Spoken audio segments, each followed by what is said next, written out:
পশ্চিম জেলা ভিত্তিক বালক বৈজ্ঞানিক প্রদর্শনী 2024 শুরু হয়েছে আগরতলায়। বুধবার রাজধানীর উমাকান্ত একাডেমিতে দুদিন ব্যাপী এই প্রদর্শনীর সূচনা পর্বে উপস্থিত ছিলেন আগরতলা পুর নিগমের মেয়র দীপক মজুমদার সহ স্কুলের শিক্ষক শিক্ষিকারা। ফিতা কেটে প্রদর্শনীর সূচনা করেন মেয়র। এতে পশ্চিম জেলার বিভিন্ন স্কুল থেকে ছাত্রছাত্রীরা বিজ্ঞান ভিত্তিক মডেল নিয়ে উপস্থিত হয়েছে।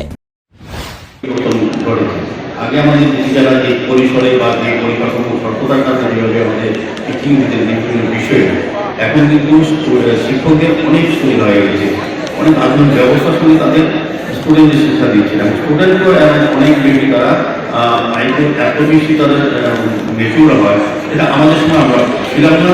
এখন স্টুডেন্টরা ছিল এবং অভিভাবকরা অনেক বেশি আগের থেকে সচেতন, পাশাপাশি সচেতনতা অভিভাবক সচেতন এবং ব্যবস্থাপনা সরকারের বিশেষ করে শিক্ষা দপ্তরকে আমি বলবো ভালোভাবে নতুনভাবে একটা শিক্ষা ব্যবস্থা এই রাজ্যে শুরু হয়েছে।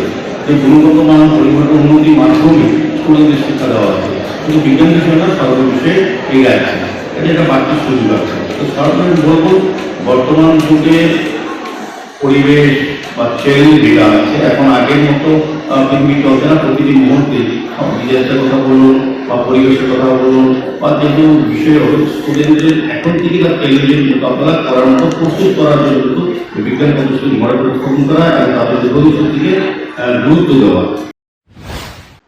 CRI TV, channel for news and entertainment.